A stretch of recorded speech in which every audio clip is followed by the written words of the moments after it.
São Paulo increpando-nos para que nós não fiquemos na impureza, na imundícia, que é um fruto do pecado original, mas sim que busquemos nossa santificação. E gostaria de tratar-lhes um assunto que é um erro de que todos nós estamos imbuídos, alguns mais, outros menos, o qual é muito comum hoje em dia, esse erro. E este erro leva-nos a esquecer de Deus, de sua graça, da vida eterna, só fazendo que olhemos para a vida presente, para este mundo que vai passar, o teatro deste mundo passa. E como se não morrer, tudo se acabaria aqui, e não receberíamos um prêmio ou um castigo eterno. Ou seja, pensamos que ficaríamos aqui para a semente, ou ao menos que tudo se termina nesta vida, como os pagãos pensavam e como os neopagãos deste mundo pensam. E os papas do século XIX, em suas encíclicas, já tratavam bastante deste assunto, e ele foi uma das causas da caída da civilização católica no século XVI e uma das causas do modernismo. E este é um erro sutil, não percebemos tanto, porém é muito perigoso este erro. E este erro é o naturalismo, em que estamos imbuídos, e que o padre Emmanuel André escreveu um livrinho sobre este erro, do naturalismo. Mas os senhores me perguntarão o que é o naturalismo? Como podemos defini-lo para que tenhamos bem presente esta doutrina? Porque tudo nós devemos definir. E para podermos entender o que é o naturalismo, é-nos preciso saber o que a fé católica ensina sobre a natureza humana, sobre o que somos, o que éramos, o que somos e o que seremos. E a primeira coisa que devemos ter em mente, que a natureza humana foi elevada a um estado de sobrenatural quando foi criada em nossos primeiros pais, Adão e Eva.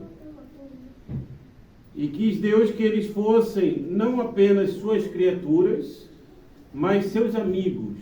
Ou seja, eles foram criados em graça, nossos primeiros pais. Eles eram amigos de Deus. E podemos ver isso no relato do Gênesis, onde eles conversavam com Deus depois do meio-dia, à tarde. E Deus, nosso Senhor, deu-lhes a fé, a esperança, a caridade, tesouros infinitamente preciosos, pelas quais o homem viviam a merecer bens ainda mais preciosos, uma felicidade infinita. Ou seja, se fossem fiéis a esta graça, o homem chegaria ao céu imediatamente.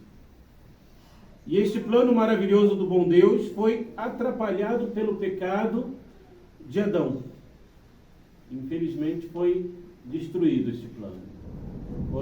Eles foram expulsos do paraíso porque pecaram, ofenderam gravemente a Nosso Senhor. E uma ofensa que não tinha como remédio neste momento. E desde então, nós, seus filhos, recebemos dele a natureza, mas a natureza despojada da graça. Perdemos tudo aquilo que havíamos recebido gratuitamente, que era a graça, os dons preternaturais, e ficamos feridos naquilo que nós tínhamos de natural. Ou seja, nossa natureza está ferida, que foi manchada pelo pecado, deteriorada quanto ao corpo e quanto à alma. Quanto ao corpo, que tornou-se sujeito às doenças e à morte. A morte é um pagamento do pecado. São Paulo vai falar bem gravemente sobre isso em Romanos 5, que a morte é um pagamento do pecado. Se nós morremos é por causa do pecado original. E quanto à alma, que foi subjugada pela ignorância, pela concupiscência, finalmente pela morte eterna. Ou seja, nossa alma tem 4 feridas nela. Que na inteligência, a ferida da ignorância. Nós costumamos a buscar o bem e a verdade, e principalmente a verdade eterna. Na nossa vontade está a ferida da malícia. Nós não buscamos o bem verdadeiro, mas o bem aparente, o pecado. No nosso parte inferior, que deve levar-nos a fazer sacrifícios, que é o irascível, está ferido pela ferida da fraqueza. Nós somos moles para buscar as coisas que devem ser buscadas, os sacrifícios. E nossa concupiscência, no concupiscível, está ferido com a ferida da concupiscência. Ou seja, nós buscamos os prazeres sensuais de maneira desordenada. Porque Deus, nosso Senhor, coloca ali um prazer, mas nós buscamos eles de maneira desordenada. E sem esses dados que a fé nos dá, o homem é para si mesmo um mistério. Porque o que acontece comigo? Eu não entendo. Eu não consigo, não consigo fazer os sacrifícios. E por que morremos? Porque, apesar de batizados, nós nos inclinamos para o pecado. E somente a fé pode explicar esses outros problemas, pois fomos criados para Deus, e Ele é o nosso fim, e não as coisas deste mundo. O Concílio Vaticano I vai dizer-nos que o fim do homem é um fim sobrenatural, apesar de que muitos não chegam. Mas não chegam não por causa que é um fim difícil, não chegam por causa de um defeito, que nós não queremos buscar este fim. Mas o fim do homem é um fim sobrenatural, ou seja, Deus. O estado natural quer dizer o homem criado em estado puramente natural, sem a graça e sem pecado, é um estado que nunca existiu. E a humanidade só conheceu o estado de graça, quando nossos primeiros pais foram criados, ou o estado de pecado, que foi consequência da perda da graça. Só temos esses 2 estados, ou a graça, primeiramente quando foram criados, ou agora, que estamos na fase da desgraça, ou seja, sem a graça de Deus. E o naturalismo é um sistema que não leva em conta a queda primitiva, nem as chagas que carregamos em consequências dessas quedas. Ou seja, para eles o homem é um bom selvagem, um homem ótimo, um homem muito bom. Parece que o Rousseau nunca viu uma criança. Parece que o Rousseau nunca viu a realidade. Vê que a criança, apesar de batizada, ela tem as feridas do pecado original ali. Tem a malícia, tem o egoísmo, tem já algo ali. Porque são as feridas, estamos feridos. Estamos feridos apesar de estarmos batizados. E é um sistema que nem sequer se digna a prestar atenção ao que é para nós a redenção de nosso Senhor Jesus Cristo. Não leva em conta que nosso Senhor nos remiu e nos devolveu a graça de Deus. Que nem não leva em conta também o nosso batismo, nem os sacramentos que recebemos da misericórdia de Deus para a nossa salvação. Os sacramentos, eles são um remédio para a nossa alma. Eles cuidam da nossa alma. Eles vão sanando as feridas do pecado, os sacramentos. E um sistema que, insurgindo-se contra a palavra dita a São Paulo, minha graça te basta. E diz ao contrário, a natureza basta. Eles vão dizer. Sem a graça de Deus nós nada somos. Mas a graça com as obras. A graça sem as obras é morta. A fé sem as obras é morta. Temos que fazer obra, ou seja, fazer lucrar esta graça que nós recebemos. E um sistema que voluntariamente fecha os olhos à vergonha que levamos em nós mesmos e que, longe de explicá-la, põe sua glória naquilo que traz confusão. O homem pelo homem, como vai dizer Paulo VI, de uma maneira infelicíssima, glória ao homem ao mais alto dos céus, como quando o homem chega à lua. Isso é colocar a natureza humana, a dignidade humana por si, que não existe. Isso é um erro, quase uma blasfêmia. Isso. E esse sistema é o naturalismo. E no nascimento, o registro civil é natural e basta. Depois de um nascimento civil, casamento civil. E na morte, um enterro civil, que todo esse mundo vai pregoar isso. Basta que o homem a criança seja registrada lá no cartório. Basta que se case no civil, não precisa de sacramento, isso não faz nada. Para que é um enterro católico? Vamos cremar? Basta cremar? Porque o homem acabou. Quando morre, tudo se acaba. Isso é o naturalismo. Isso é não crer que nós temos um fim sobrenatural, um fim que é Deus. E tudo isso se atrai, se encadeia, se sucede. Essas são as consequências. Mas nós também no dia a dia temos estes pensamentos, infelizmente. Nós esquecemos da graça de olhar com os olhos de Deus nos acontecimentos diários. Muitas vezes nós pensamos, aconteceu tal coisa, isso aconteceu, que coisa, por que aconteceu, vai acontecer isso comigo? Eu sou tão bom, eu sou ótimo, maravilhoso.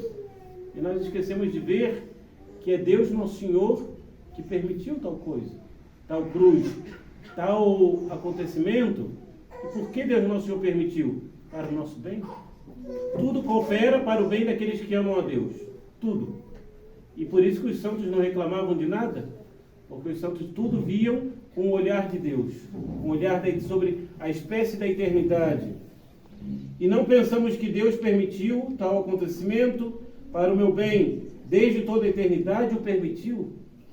Já paramos para pensar nisso? Que desde toda a eternidade, Deus Nosso Senhor permitiu tal coisa para o meu bem. Para o meu bem. E também queremos resolver os problemas sem levar em conta a Deus, ou seja, sem rezar, sem pedir sua ajuda. Não pensamos também que nossas ações deverão ganhar um prêmio ou um castigo, se estão ou não em conformidade com a lei de Deus. Nós não bastamos a nós mesmos. Nós necessitamos da graça de Deus. E se nós não pedimos, nosso Senhor não nos dá. Porque Ele quer que nós nos humilhemos, porque nós pecamos por causa do orgulho. Nossos primeiros pais pecaram por causa do orgulho de querer ser como Deus. E nosso Senhor, então nos humilha. Nos humilha. E por isso que os sacramentos muitas vezes são coisas muito simples. Água, óleo, pão, vinho, para nos humilhar também. Para mostrar que nosso Senhor, com coisas simples, Ele vai dar uma graça altíssima. E assim nós devemos ver as coisas. E agradecer a nosso Senhor e se humilhar diante da potente mão de Deus. Então, queridos fiéis, nossa natureza entregue a si mesmo, sem a graça, ela vai longe. Mas vai longe para o buraco. Ela vai só caindo. Longe para o abismo, ela é maliciosa, não quer morrer.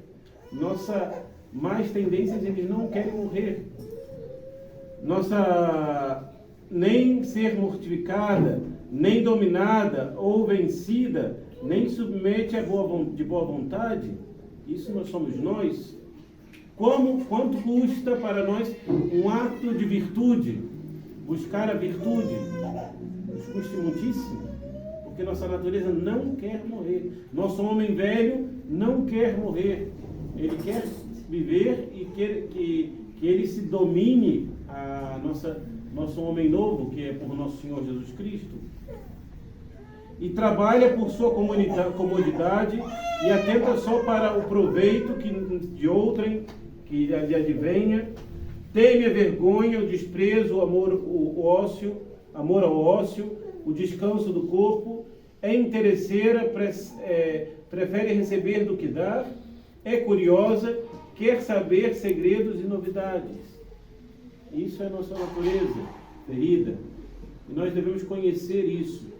porque só conhecendo o inimigo que nós podemos combatê-lo.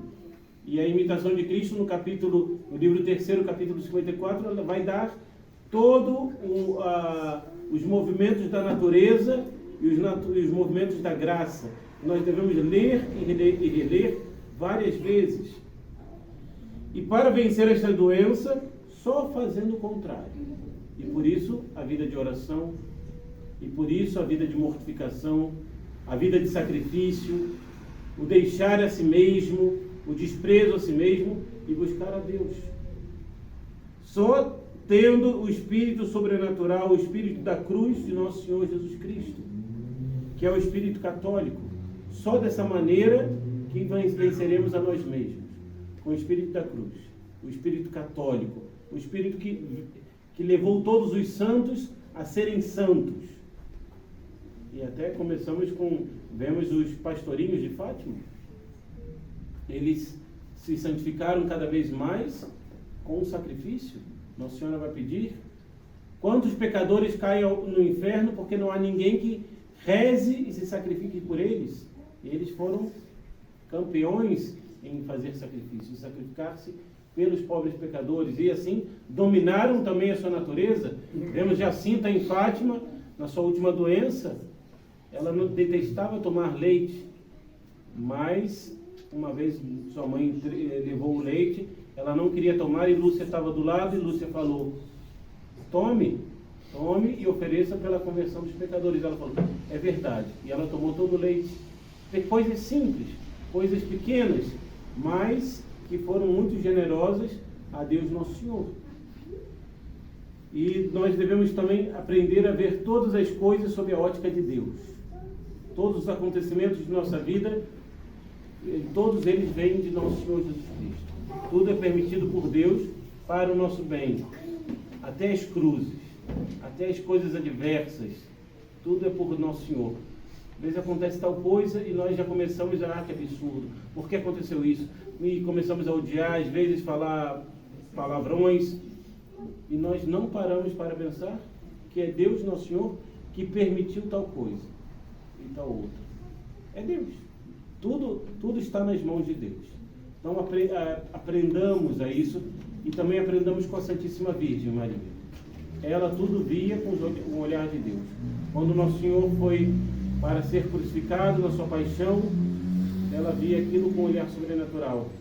Porque ela sabia que aquele ato de Nosso Senhor ia salvar o mundo inteiro.